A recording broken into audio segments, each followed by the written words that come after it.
ఆ మాట పాట ఆ రోజు రావడానికి కారణం నా భార్య పరిస్థితి. కాబట్టి ప్రియమైన పిల్లరా, మేము మనమందరం మనుషులు. ఈ లోపల మనకు రోగాలు వస్తాయి. దయచేసి ఒక వచనం చూద్దాం. చూడండి, హబక్కు గ్రంథం. అంటే వచనం చెప్పకపోతే ఒక సాక్ష్యం అంటే హబక్కు గ్రంథం చక్కని మాట ఉంటుంది. చదువు 17వ వచనం. అంజూరపు చెట్లు పూయకున్నను, ద్రాక్ష చెట్లు ఫలించకపోయినను, ఒలీవ చెట్లు కాపు లేక ఉండినను, చేతిలోని పైరు పంటకు రాకపోయినను, గొర్రెలు దొడ్డిలో లేకపోయినను, సాలలో పశువులు లేకపోయినను,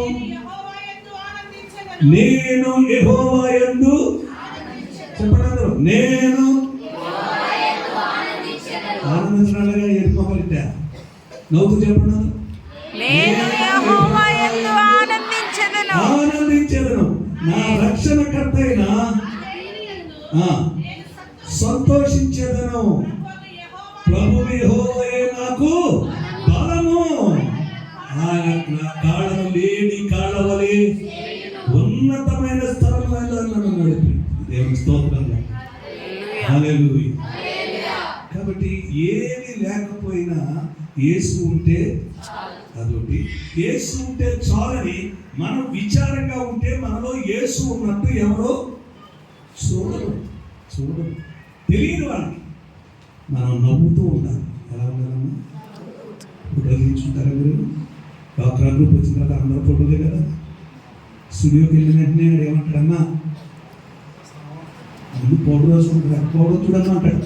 ఆడికి ఎందుకంటే అంత కర్మ, ఎందుకన్నా రాసుకోమంటేనే రాసుకున్నా ఆ తల్లులో అర్థం ఉంది. దుమ్ము కూడా అక్కడ ఏమన్నా చెప్తాడు. పాపం చెప్పాడు లేదా?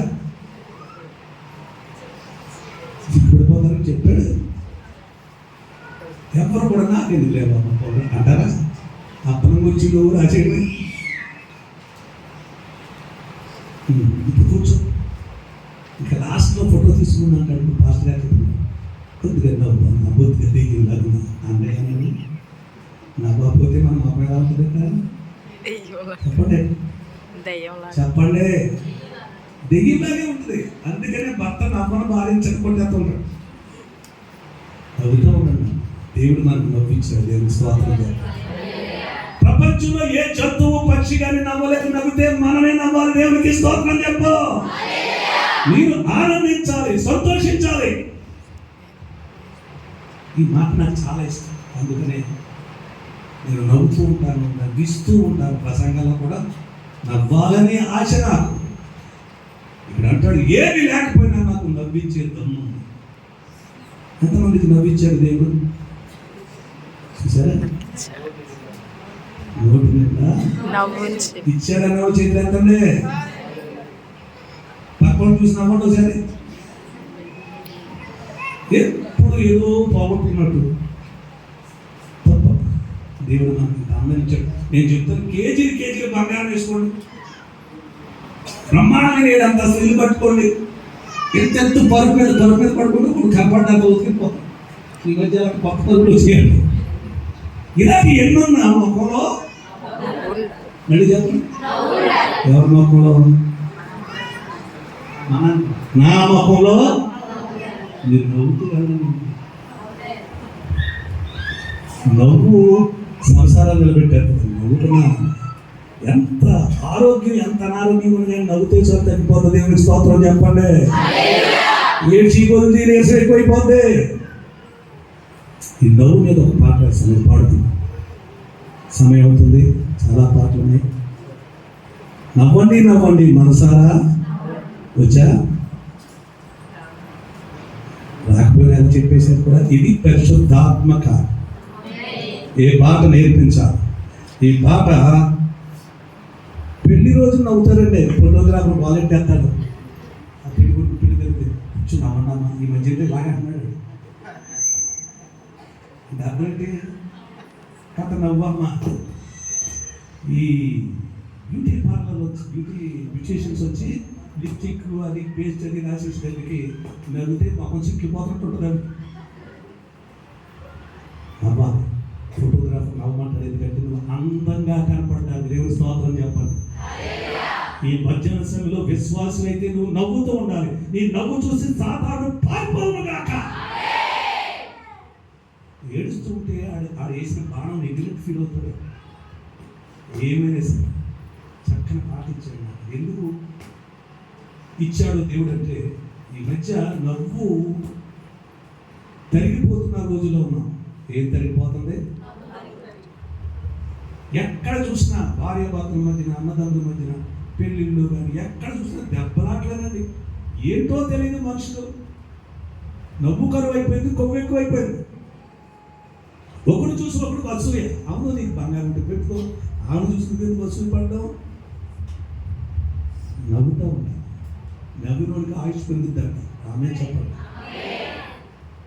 ముఖం కుంచుకుని నీరసంగా ఉంటే లేరుకోని ఆమలాలు శరీరంలో పుట్టి అవి మన ప్రాణాపాయం తీసుకొస్తాయి. నవ్వుతూ ఉండాలి.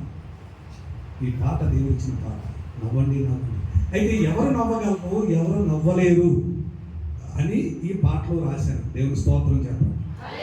ఇప్పుడు నా పాటలో మీరు నాకు సహాయం చేస్తే పాడతాను. మీరు ముక్క, నేను ముక్క. చెప్పండి. మీరు పాడాలి, నేను ముక్క పాడతాను. నా ముక్క నేనే పాడతాను, మీ ముక్క మేమే పాడతాం. అర్థం చేసుకుని మాట ఎందుకు చెప్తున్నాను. సాధారణంగా మీ ముక్క మీద పాడ, నా ముక్క పాడేస్తారు. నేర్పించడం ఇదే కష్టం అండి. మీ ముక్క మీరే పాడాలి. అర్థమైందా? ఎవరి ముక్క పాడతారు? నేను ఎలాగంటాను, పాపం చేస్తూ బ్రతుకుతూ ఉంటే అది నా మొక్క. అక్కడ మీరు వెంటనే నవ్వు రాదండి అనండి. నవ్వు రాదండి. ఇందాక నేను బయట నుండి వింటున్నాను. ఎవరు పాట పాడారు? ఎవరైనా సిస్టమ్ ఎవరమ్మా చెయ్యొద్దు తల్లి.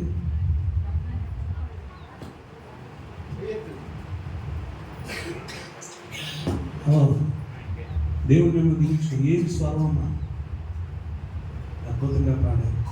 అందుకని ఆవిడ పాట విని మీరు అందరూ కూడా అలా పాడతారని నాకు అర్థమైపోయింది. మీరు అందరూ పాడగలరు. ఈ పాట పాడండి. నవ్వండి నవ్వండి, మరోసారి నవ్వండి. ఇప్పుడు నా ముఖ్యండి, పాపం చేస్తూ బ్రతుకుతూ ఉంటే అంత నీరసంగా నవ్వు రాదండి. ఆ పాపం ప్రభువు తీసివేస్తే నవ్వే నవ్వండి అని. అది నవ్వే నవ్వను కరెక్ట్. మళ్ళీ ఆ పాపం మొదలెట్టేసాడు. అది నా మొక్క. Ready ready పాడేసుకున్నాను. టైం లేదు. నవ్వండి.